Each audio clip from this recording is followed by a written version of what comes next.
Music graduate and graphic designer who went on to perform alongside Kanye West, Pharrell Williams and Snoop Dogg is our star guest tonight. Born in Gugulethu, Cape Town, musician Lungelo Lubelwana has earned his stripes within the South African entertainment industry, having released a few albums, and his song Nguelo with Nhlanhla of Mafikizolo topped the charts of several radio stations. He's also been voted, wait for it, Cosmopolitan's 10 sexiest men in the country. Lungile joins us on the show to discuss his upcoming music as well as his looks and his... Can you believe it? Lungile, thanks very much for joining us. Finally. How do you deal with that kind of thing? I mean, how do you discuss your looks as a person? Have you ever been asked about your looks and being sexiest man and all that? You know, I thought it was a prank. Like when they called me, I'm like, ah. Then I wanted them to call again. You know? So now nobody was calling me now. Okay, sharp. A month later, now all my female friends are calling. Yes. Like, say, Lungs, we see you in the Cosmo. You know? Yes. As what? You behind David Beckham, in front of Puff Daddy, and wow. You know? So this was the South African version of it, or was this an international version? It was an international, because Zonke is out, you know, all these people that, all these mega stars, you know. And I didn't believe it until I still have 10 copies of that magazine. Okay. Well, it would have been interesting to show the cover of Cosmo here, but just tell me about the reaction to that and your fan mail. What happened to it? Well, obviously with the opposite sex, it's a plus. Now, yes. Now you don't share that anymore. Yes.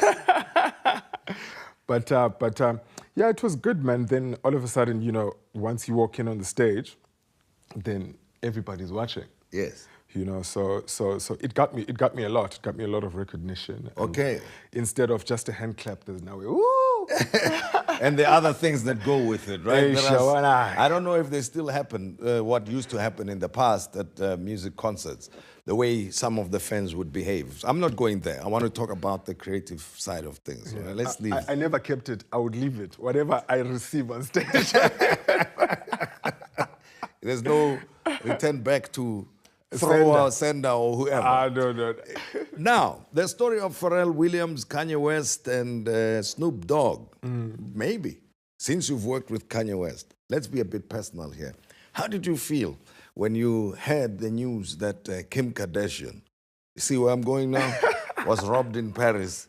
Did you feel like, wow, how could this happen to my friend's wife? And hey, let me call him and find out if they're doing well and so on. It's funny how that happened. At the time, I had a really good manager, an international manager, that the same guy that got Freshly Ground, the MTV Award.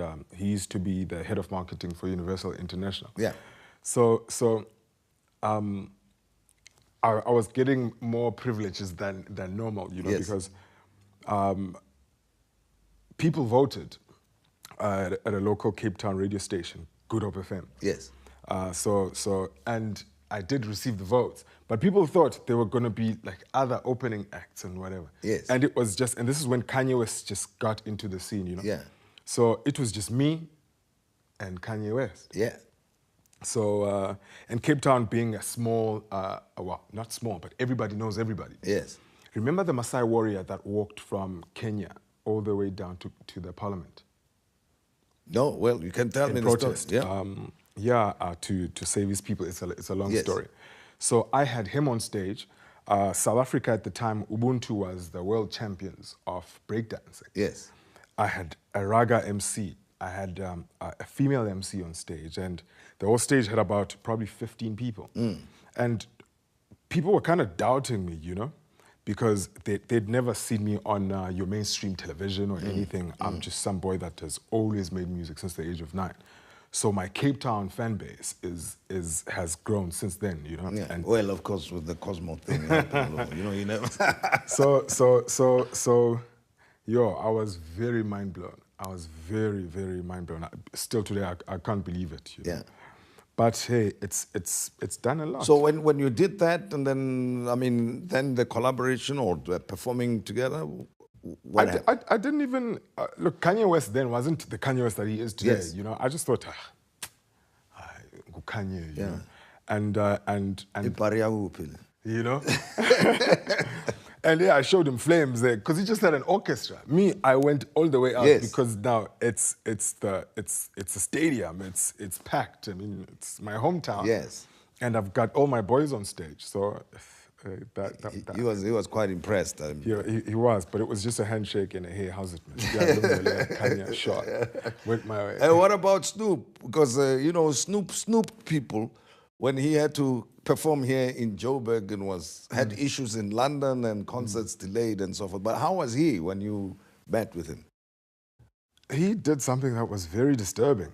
On stage, it's packed. It's about 25,000, 30,000 people. Greenpoint Stadium in Cape Town.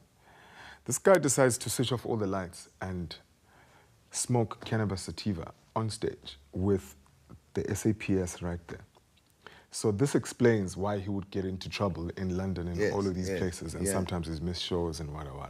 Right. But it was quite a culture shock because they take marijuana to be cool, and we don't take that. We don't, it was very shocking and a little bit disappointing, but hey.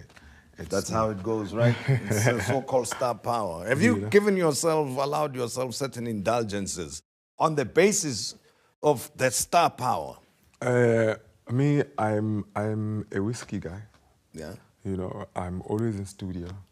Just give me my piano and make sure it's a weekend. But I'm always in studio. With running a music production company as well, you don't get such luxuries of, acting like a megastar when you have bills to pay. Exactly. And school fees. I noticed, that you received training in music anyway, and even graphic designing, which tells me that you are overall a creative and artistically inclined kind of person, and even got the opportunity to produce the Coca-Cola show, which you went in as one of those trying their luck, and then in no time they end up being the one who helps call the shots, so to speak. That says something about you. Tim, okay, I'm from Googs, and the first time I told my family that I want to be a musician, they're like, and say, no, something like that. But I've always been a geek. I've always liked buttons and screens and, gadgets and stuff. So I spent a lot of my time in front of between two speakers and two screens. And so one thing led to another, and I'm always interested in everything. If I don't know it, then it's a problem. Then I'll research it. I'll teach myself. I went to AAA.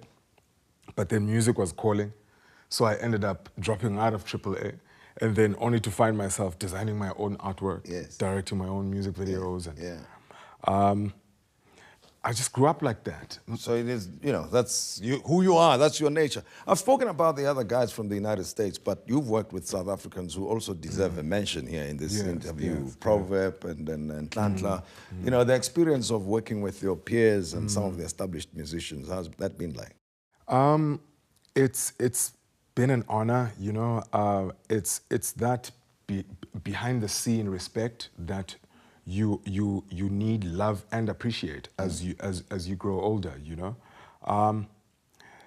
Even now, I don't produce beats anymore. People call me either for an album or for a song or for mixing and mastering, I've outgrown that age of taking my passion as a lifestyle. Now it's work. It's a living. That also takes away the pressure of wanting to trend all the time. Sure. Wanting to be cool. Wanting to. Now you are in the history-making process now, because once you can find your footing, I suppose you want to define what happens in an era. And you're working with Arthur Mafokate now? Yes. That's my current highlight, of my career, because I've always respected Arthur. He's always worked hard. At events, Arthur is never sitting in one place because he's everywhere. He's everywhere, and that's very inspiring. And I'm learning a lot from him. And before this was TS Records, so I learned there as well. Yes. I'm getting close to the legacy. Yeah, but what's happening between you and Arthur? What's the latest project or future project that you will be doing with him? It's an artist deal. That's the deal that released this album. It's titled Songs for a Girl. So he signed Lungelo as an artist, but I produce artists there and there that are within the stable. Yeah. The album just came out, actually. Okay. Digital, so it's on iTunes, on Deezer, it's on all your music portals. Yeah. Much appreciated, Lungelo. Thank you and very of course, much. we're watching you very closely. Every time you hit an important milestone, come back and tell us about it. Thank you very much. I've always wanted to have a chat with you.